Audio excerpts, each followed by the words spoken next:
Bonsoir, cher abonné. J'espère que vous allez super bien. Je reviens ce soir avec une nouvelle notion qui est la notion de VLAN. Donc, je vais introduire cette notion avant de vous montrer comment l'implémenter.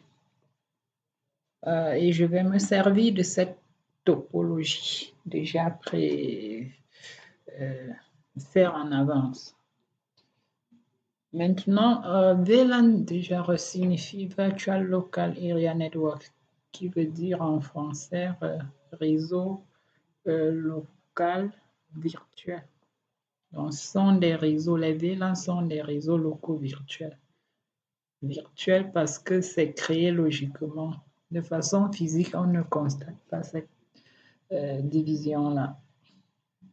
Donc, l'avantage des VLAN, et il faut déjà que vous compreniez que les VLAN vient implémenter la notion de sous-réseautage. Donc, les VLAN constituent l'implémentation de la technique de subnetting, création, division des sous-réseaux. Donc, déploiement des sous-réseaux, on le déploie en utilisant les VLAN. Les avantages à utiliser les VLAN sont déjà, on peut commencer déjà par le coût. Le coût d'implémentation des VLAN, c'est vraiment faible comparé à la technique de segmentation sans VLAN. Parce que si on veut segmenter le réseau sans VLAN, on doit faire appel au routeur qui déjà, c'est un équipement construit pour segmenter, pour faire communiquer plusieurs réseaux ou sous-réseaux. Donc, si on veut segmenter un réseau, on doit faire appel au routeur. Mais l'avantage qu'a le VLAN sur l'utilisation des routeurs, c'est le coût d'abord. Donc, moi, pour diviser ce réseau, mon réseau que vous voyez ici, qui est constitué au départ un domaine de diffusion, le but c'est de le diviser en 3 domaines de diffusion pour améliorer la performance du réseau. Parce que déjà, l'utilisation de VLAN vient déjà améliorer la performance du réseau, augmenter le niveau de performance du réseau en segmentant un grand domaine de diffusion en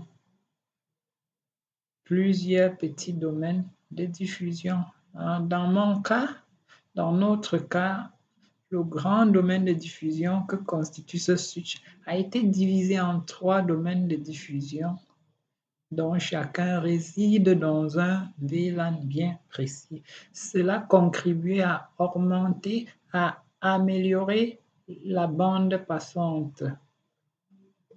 Donc, ça optimise, voilà, ça contribue à l'optimisation de la bande passante du réseau parce que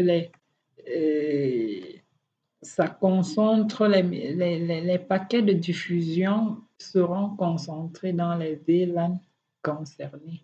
Donc, par exemple, le PC12, si le PC12, déjà dans son VLAN, envoie par exemple une trame ARP qui est une trame de diffusion, cette trame doit rester dans ce domaine de diffusion qui est le VLAN 10. Donc, cette trame ARP ne viendra pas perturber les utilisateurs des autres VLAN. C'est un peu ça l'avantage et cela optimise la bande passante. Contrairement à un quart d'utilisation où tout le monde est sur le même sujet et que tout soit dans le même VLAN, si c'est-à-dire tout soit dans un même domaine de diffusion et que les VLAN n'ont pas été créés, un paquet de diffusion ici devra perturber tous les utilisateurs, déjà les utilisateurs du même service et d'autres services, et ce n'est pas ce qu'on veut.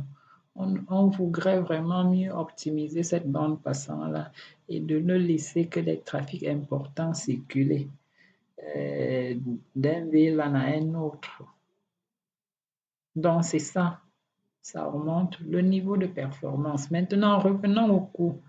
Le coût, si je veux réaliser la même chose en utilisant les routeurs, il va me falloir un équipement supplémentaire déjà. Et l'équipement supplémentaire, là, c'est bien un routeur. Un routeur. Donc, on va encore acheter un routeur, c'est le coût. Et qui dit acheter un routeur signifie qu'on va ajouter du câblage, du câble supplémentaire. Maintenant, ce routeur va interconnecter 3 sous-réseaux. Cela signifie qu'on est obligé d'ajouter encore 2 switches parce qu'il va falloir avoir un switch par sous-réseau. Il va falloir avoir un switch par sous-réseau. Vous voyez que ce n'est pas évident. Je vais un peu vous montrer, faire un petit chemin. Donc, je vous disais qu'avec les routeurs, on va dépenser plus. Regardez un peu ce qui va se passer si on sans VLAN, voici ça, on divise. Le constat, c'est qu'on a 3 équipements supplémentaires qui ont été ajoutés, 2 switches et un routeur et du câble supplémentaire. Vous voyez qu'ici, on dépense plus. Donc, l'utilisation des VLAN contribue à la réduction du coût de déploiement, du coût lié au coût des équipements, parce que ici, il y a des équipements supplémentaires. Donc, on note cela. Il y a la performance qui est augmentée et le coût qui est réduit. Ce sont ces deux avantages. Voilà deux avantages des VLAN. Maintenant, en termes de sécurité, on peut aussi dire qu'il y a la sécurité avec l'utilisation de VLAN. Et quand on parle de sécurité, c'est pour faire la comparaison à un car sans VLAN. Donc, s'il n'y a pas de VLAN sur ce switch, vous voyez que si ceci, par exemple, on peut dire que dans une entreprise, le VLAN correspond au service commercial, le VLAN vend la ressource humaine, le VLAN 30 comptabilité. Donc, on ne voudrait pas que les fichiers utilisés par la comptabilité soient vus par des utilisateurs appartenant à d'autres services. Donc, on voudrait sécuriser ces données là-dedans. La sécurité veut dire que quoi? Seulement, nous ne pouvons communiquer que dans les PC ne peuvent communiquer que s'ils sont dans le même VLAN. Voilà la sécurité. PC12 ne peut pas communiquer, par exemple, avec PC13 qui est dans le VLAN 20 ou alors PC14 qui est dans le PC13 qui est dans le VLAN 30 ou alors PC14 qui est dans le VLAN 4. Donc, on peut communiquer que si on est dans le même VLAN. PC18 ne pouvant communiquer avec PC17 parce qu'ils sont dans différents VLAN. Là, c'est la sécurité. Maintenant, il y a la segmentation, il y a la flexibilité. La flexibilité au niveau, et c'est facile à configurer aussi les VLAN flexibles. L'ajout d'un PC ne dépend même pas de l'emplacement de cette machine-là. Donc, c'est tellement flexible et facile à configurer. Voilà là ce qu'on peut noter comme avantage des VLAN. Dans les VLAN, et je pense que nous allons arrêter là pour passer à la configuration de ces VLAN. Donc, on va récapituler que VLAN, c'est un réseau local virtuel. Donc, la création de VLAN suppose qu'on vient segmenter un grand domaine de diffusion en plusieurs sous-domaines de diffusion, plusieurs domaines de diffusion, plusieurs petits domaines de diffusion. Voilà.